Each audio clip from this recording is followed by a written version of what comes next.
players see me getting rattled and riled up, it's a natural tendency for them to start to lose focus. And I'm trying to look for every advantage for us to win a game. Culture has really become a tight-knit group of friends. The success that the school's never seen in basketball. Made it to the semifinals last year, and right now we're on pace to hopefully win the region. And confidence is the biggest thing.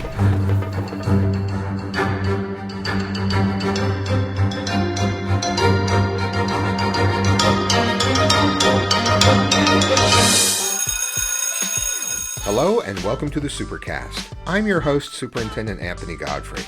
They are in it to win it on and off the basketball court at Herriman High School. On this episode of the Supercast, it's game on as we talk to players and Coach Doug Meacham about their love of basketball and how it has built character and a culture of teamwork at Herriman High School. We're here at Herriman High School today to talk with the boys basketball coach, Coach Meacham. Thanks for taking time to talk with us. You're a counselor here, a coach here. It's a very busy season with class changes and the season well underway. So thank you very much for taking the time. You bet. I appreciate having the opportunity. Tell me about what you love about coaching basketball. Oh, there's probably easier to talk maybe what I don't love, because there's so many things that are just awesome. And I think just listening to these guys talk about their experience in terms of how they approach things and their leadership qualities, to just watch young men grow is to me the biggest satisfaction. To get some of those emails back after things have happened in their life that are great accomplishments, to me that's the reward. Basketball is a part of it, but I think molding young men has been the biggest thing. As former coaches have had such a huge impact on me, I hope to do the same. Tell me about some of those coaches in your life that have had an impact. Well, I go back to my high school coaches, Coach Knight, Coach Eccles, guys who always would say things like, the things that you're learning now will impact you later in life, and they do. And how they handled their business with their families, with just them as individual people was impressive to me. I was fortunate to be a walk-on at University of Utah with Coach Majerus for a few years, and I was a grad assistant with him, and so I was around just a phenomenal team and a staff that I just learned so much. It was just amazing to experience that part of it. And when I was sitting there, sitting at some of those practices is where I thought, I probably need to do something along the lines of coaching basketball. That's fantastic. I love that you've built on those experiences and are now providing those to so many other students. When I mentioned to your principal that I was going to be interviewing you for a podcast, other principals overheard that and said, oh yeah, he's the guy you want to talk to. So your reputation is really out there for being such a great coach and a great support to these students. Tell me, how would you summarize your approach to coaching? My approach to coaching is how I would want my own son to be coached. I want to give them 100%. I don't want to ask them to do something that I wasn't willing to do myself. And I loved being around teams that understood how to play for the team. And those are the special players. And sometimes that takes a few years to break some habits of looking for their own. The generation we live in now is, you get on these AAU teams and it's all about, I've got to figure out how to get my shots and I got to get my opportunity. And to combat that with your success will grow once your teammates are thriving. And yeah. I think as you look at a Carlo, his last game he had 6 assists and 1 turnover, and he's a guy that can go and make a basket anytime he wants, but he's understanding that it all comes back to him when he puts his teammates first, and it's just he'll carry that message into his life. Right. That sense of teamwork is so important, and it translates into so many other situations well beyond high school basketball. Tell me about the impact. You've talked about watching young men grow. Tell me about the growth that you've seen and the changes that you've seen in these student athletes who've been part of the program. These guys, for me, they've had a work ethic. They have that.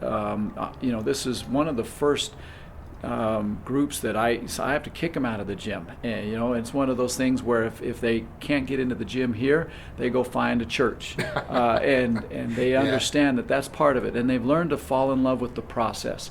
Because every time after a win, I'll say that this maybe isn't how you imagine this win went, but it was awesome, because the expectations for each individual are slightly different sometimes. But they can always have that feeling of, we did it, and it was accomplishment, and that's what's fun to watch, is the little switch go over to, my role might be that I take 3 shots this game, but I'm going to make them the best 3 shots and do my part with the little things that don't get a lot of attention. Figure out your part and make the most of that. Yeah. How do you set a tone during the game? Yeah. I always admire how coaches are able to contain themselves and make the most. I mean, there's only so much you can do during the game. Yeah. The preparation comes before that. Talk to me about that sideline mentality. Yeah, I always tell our parents and players, I'm going to be on the rest for about 5% of the game. The other 95, I'm going to be coaching and teaching. And I think if players see me getting rattled and riled up, it's a natural tendency for them to start to lose focus. And I'm trying to look for every advantage for us to win a game. And if I lose focus with one of my players because they think the ref is taking it to us, then they're losing the big picture of it. And so I think having some experience has helped me with that, but I also know that, I always tell these guys before a game, hay's in the barn. Some of them I had to explain what that term meant, but they understand. We did our work, and now let's go and enjoy the rewards. You mentioned hay in the barn. Have you ever run the picket fence? Similar versions, just haven't called it. You got to call it. Look, I want to be assistant coach for one day. You're in. For 2 minutes, and I Yes. want you to let me run the Yes. picket fence. Well, the problem is some of these guys haven't even seen Hoosiers, They so haven't. I have That's to. required. I agree. There are some. I've shown them scenes, and we'll finish. I think that movie. UHSAA has a requirement in the rule book that you have to watch Hoosiers. I agree. Well, I can't thank you enough for coaching here at Herriman High School and for the tremendous positive impact you're having on these boys. I appreciate it. Thank you very much. Don't go away. When we come back, players talk about how they play hard and learn together and support each other as a team, with basketball helping them learn lots of life lessons.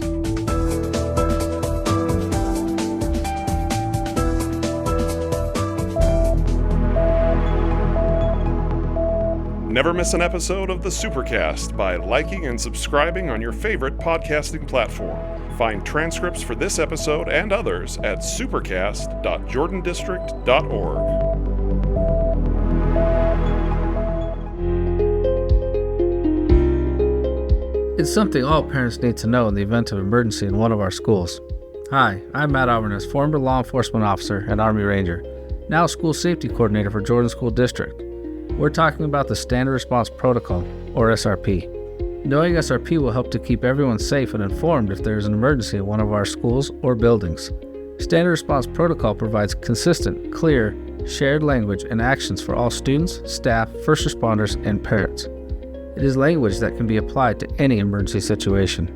The SRP actions now used in all schools statewide are hold, secure, lockdown, evacuate, and shelter. To educate yourself and your children on these actions, visit schoolsafety.jordandistrict.org. Coach, tell us about these 3 players we're going to talk with. These are our 3 captains, and they represent our team and program, and they were selected by teammates and coaches. They embody the word student athlete, and so when you have leaders that go out and not only say, they get out and do what's needed to be done. This is Stockton Blanchard. He's a senior, and he's got an offer to go play at Green River. There'll probably be some others down the road, but just a great student. He's our sharpshooter on the court. This is Carlo Mulford. He's been starting here since he's a freshman, and he's just a gym rat, and gym rat in basketball terms is awesome. Just means he wants to stay after as long as possible. Right. And it's why he's where he's at. And Keeps Kobe hours. Yes, he does. He understands that. And he's got an offer to SUU and some other junior colleges, and others are interested. And only a junior, so he'll have others coming down the road. And Cale Barkley here, He's committed to SUU and a 4.0 student.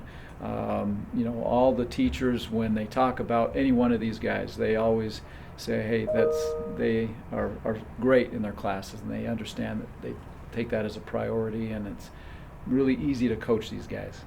Introduce yourselves, guys, and tell me about being part of Coach Meacham's team. I'm Stockton Blanchard.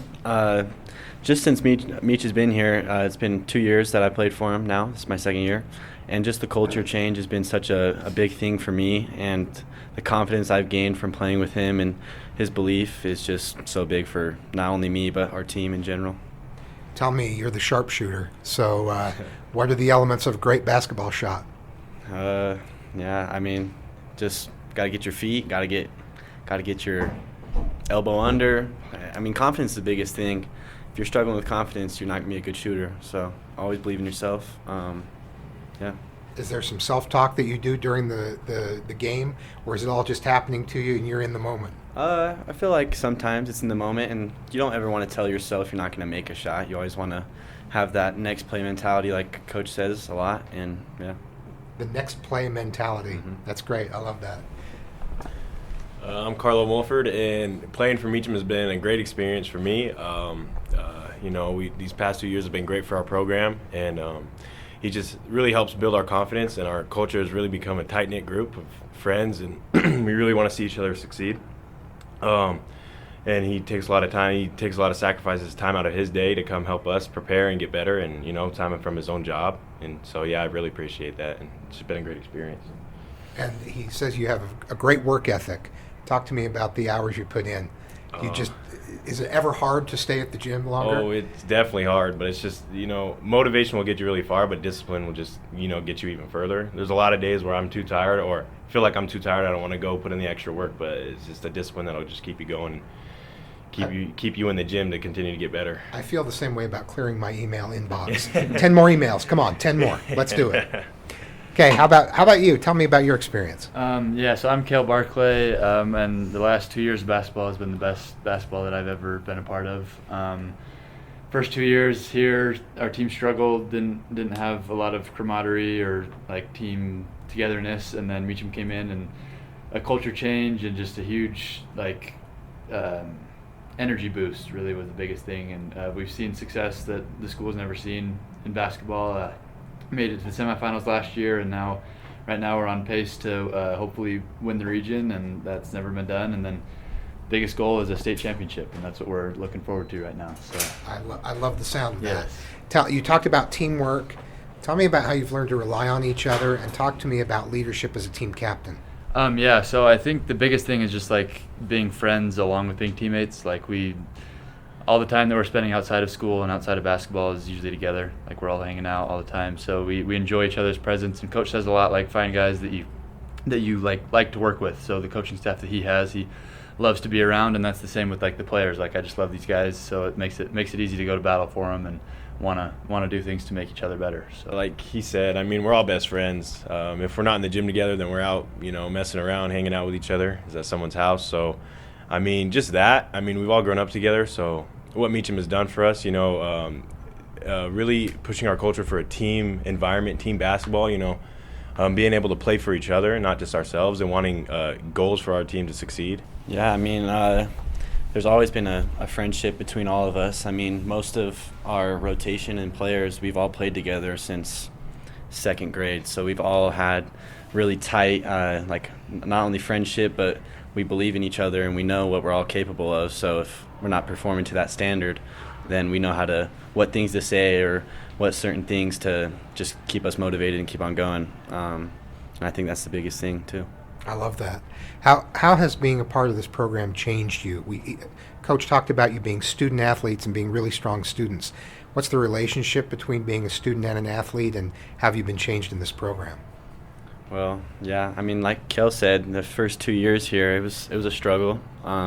Obviously, we're all good friends before, but the sense of togetherness wasn't to the standard we would have wanted it at. And ever since Meach came here, he just kept that togetherness. We all struggled at the start, but ever since he's come in, we've really just took that role to a whole nother level? I mean, what it's done for me personally, a lot of, he introduced the Eyes Up Do the Work program, which is really good for not us, but it also brings in, a bunch of the other captains in the school, and we all get to learn from someone that'll come in and teach us and have us look out for not just our teammates but others around the school, which is very good for not just us but everybody, really. And the example we have for others in the school, I know it's really good for everybody. And that focus on helping support you off the court has had an impact on the court, clearly. For sure. And like the other people within the school, obviously, we look out for them and want to be good examples of them. And I'm sure that's why, our turnouts for the games are a lot better this year, is because, you want to be a friend to people and you want to be a good example to people, and other people want to be around you if you're that person for them. So it's got to feel good to see that support. Oh, yeah, for sure. We appreciate it. The student athlete part of it, I mean, Meacham's a counselor here at Herriman, so he's always checking up on our grades and everything, and he has access. Yeah, it's really easy. So he's been good about making sure that people are in the classroom, because he preaches how you do anything is how you do everything.